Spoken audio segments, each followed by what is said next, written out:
दिगंबरा दिगंबरा श्रीपाद वल्लभ दिगंबरा, देवाला तुमची काळजी आहे म्हणूनच हा संदेश तुमच्या समोर देवाने पाठवला आहे। देवाला आशीर्वाद तुम्हाला द्यायचे आहे। आज देव तुमची काही मिनिटाचा वेळ घेत आहे तुम्हाला आशीर्वाद देण्यासाठी। जर का आज तुम्ही काही देवाचा हा संदेश ऐकला तर पुढील तुमचं आयुष्य सुखाचा, आनंदाचा, भरभराटीचा जाईल। तुमच्या हरलेल्या मनाला जागृत करण्याचा उद्देश देवाचा आहे। तुमचा देवावरचा विश्वास अजून दृढ कायम करण्यासाठी हा संदेश आहे। जर तुमचाही तुमच्या देवावर विश्वास असेल तर आत्ताच व्हिडिओला लाईक करा आणि कमेंटमध्ये स्वामी नामाचा जयघोष करा। बाळा, तू माझा लाडका भक्त आहेस। तुझ्यासाठी बंद नशिबाचे द्वारसुद्धा आज उघडले जाणार आहे। तुझी अडकलेली कामे मार्गी लागणार आहेत। तुझा जर माझ्यावरती विश्वास असेल तर लगेच या चॅनलला सबस्क्राईब कर। होय बाळा, लक्षात ठेव, मी तुझ्यासाठीच येथे आलो आहे। तू खूप काळजी करत आहेस, चिंता करत आहेस। आता तुझी सर्व काळजी दूर होणार आहे। ज्याची तू दुराने वाट पाहत आहेस त्याबद्दल तुला चांगली बातमी आता मिळणार आहे। आता आशीर्वाद घेण्याची तुमची पाळी आहे। तुमच्या चमकण्याची वेळ आली आहे। चिंता करू नकोस, तुझ्या दुःखाचा अंत आता नक्कीच होणार आहे। जर तुम्ही आज आशीर्वाद शोधत असाल तर हे आहे की तू ठीक होणार आहे। माझा आशीर्वाद आता तुला भरभरून मिळणार आहे। आयुष्य खूप सुंदर आहे। लोकांना जास्त महत्त्व देत बसू नका। बाळा, एक गोष्ट नेहमी लक्षात ठेव, जर एखादी व्यक्ती तुम्हाला वाईट बोलवून चिडवण्याचा त्रास देण्याचा प्रयत्न करत असेल तर तेव्हा स्वतःच्या मनावर ताबा ठेवता आलाच पाहिजे। कारण संस्कारी माणूस कधी दुसऱ्याच्या बोलण्याने संयम सोडत नाहीत। झाडावरून तोडलेल्या फुलाला सुद्धा माहीत नसतं की ते मंदिरात जाणार आहे की कोणाच्या आरतीवर। त्यामुळे तुमचं आयुष्य कसंही असू द्या, ते हसून आनंदाने जगा, कारण तुम्ही काळजी केल्याने काही बदलणार नाही। आता साक्षात देव तुमची काळजी वाहत आहे। देवावरती तुम्ही विश्वास ठेवा। हा विश्वास असल्यास माझा देव महान आहे असे टाईप करा आणि हा भक्तिमय चॅनल तुम्ही सबस्क्राईब करा। बाळा, अरे आयुष्यात नेहमी आनंदी राहिले पाहिजे, त्यामुळे नेहमी हसत राहा। तुम्हाला रडायला लावणारी लोक तर तुमच्या आसपासच आहेत। अशा लोकांना तुम्ही सावध राहा। सुंदर चेहरा असण्यापेक्षा तुम्ही कोणासाठी तरी खूप महत्त्वाचे आहात, ही भावनाच खूप महत्त्वाची आहे आणि जास्त सुंदर आहे। खूपच चांगले बनायला जर तुम्ही जाल तर लोक तेवढंच जास्त तुमचा फायदा घेतील आणि हा दुनियेचा नियमच आहे। आपलं सुख कोणालाही पावत नाही। स्वामी आईचा आशीर्वाद तुमच्या पाठीशी आहे, त्यामुळे तुम्ही हार मानू नका, दुःखी राहू नका, चिंता करू नका।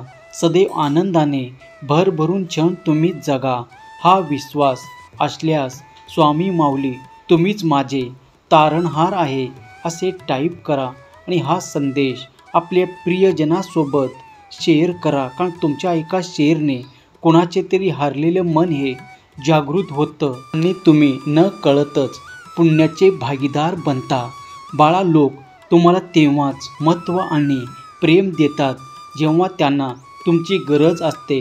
जेव्हा त्याची गरज संपते तेव्हा त्याचं महत्त्व देणे हे संपतं आणि प्रेम देणंही।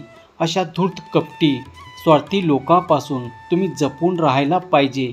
ते आपले स्वतःचे जवळचे का असेना, अशा लोकांपासून सावध राहा। आयुष्य माहीत नाही किती दिवसाचं आहे, पण जेवढा आहे तेवढं आनंदाने, मन मोकळे, स्वावलंबी होऊन जग। प्रत्येक गोष्टीला तुम्ही जेवढे घाबराल तेवढे लोक तुम्हाला आधार देण्याऐवजी जास्त घाबरवतील। पण तुम्ही थोडा जरी हिंमत करून वागला तर मोठे मोठे लोकसुद्धा तुमच्यासमोर नमतं घेतील। जिथे आपलं चुकलं नाही तिथे आपण वाकायचं नाही, हे गोष्ट नेहमी लक्षात असू द्या। चुकीचं ते चुकीचं आणि बरोबर ते बरोबरच। जर तुम्ही चुकीचे नसाल तर कितीही वाईट प्रसंग आला तरी शेवटी खरंच तुम्हाला आयुष्यामध्ये यशस्वी व्हायचं असेल तर तुमच्या आयुष्यामध्ये दोन लोकांचं खूप जास्त गरजेचं, एक तर तुम्ही पुढे जात असलेले पाहून तुम्हाला मागे खेचणारे आणि दुसरे म्हणजे तुम्हाला पुढे जाण्यासाठी प्रेरणा देणारे. त्यामुळे आपल्यावरती जळणाऱ्या लोकांचा द्वेष करत तुम्ही बसू नका. आयुष्यामध्ये पुढे जायचे असेल तर पहिल्यांदा अशा लोकांना विसरून जा जे तुम्हाला विसरले आहेत आणि ज्यांना तुमचं महत्त्वच नाही. अशा लोकांना तुमच्या आयुष्यातून तुम्ही काढून टाका. प्रेम जेवढे खरे असते दुःख तेवढे जास्त देते. लोकांकडून जेवढी अपेक्षा तुम्ही कमी ठेवाल ते जास्त सुखी समाधानी खुशाल राहाल. दुसऱ्याकडून अपेक्षा करणे सोडून द्या. स्वतःच्या मनगटावरती विश्वास ठेवा. स्वतःच्या अपेक्षा स्वतःकडून ठेवा आणि त्या अपेक्षा पूर्ण करण्यासाठी रात्रंदिवस एक करा. जर तुमच्या अपेक्षा तुमचे स्वप्न चांगले असतील आणि तुम्ही प्रामाणिकपणे जर प्रयत्न करत असाल तर देवाची साथ तुम्हाला नक्कीच लाभते. कारण देवाला अशी प्रयत्नशील भक्त खूप प्रिय असतात. विश्वास असल्यास मी स्वामीचा लाडका भक्त आहे असे टाईप करून हा संदेश तुम्ही शेवटपर्यंत ऐका.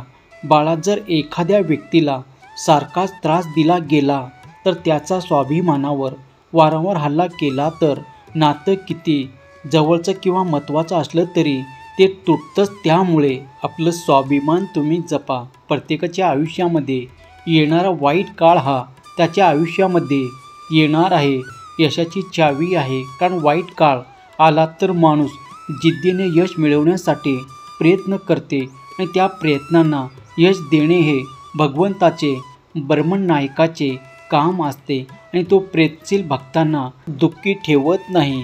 तो त्यांना यशाच्या उंच अशा शिखरावर नक्कीच पोचवत असतो.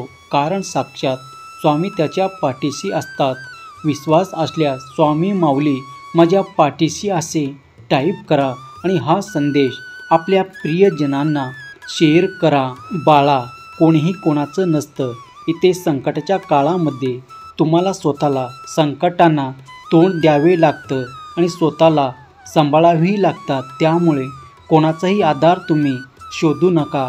आधारच शोधायचे असेल तर देवाचा, परमेश्वराचा शोधा.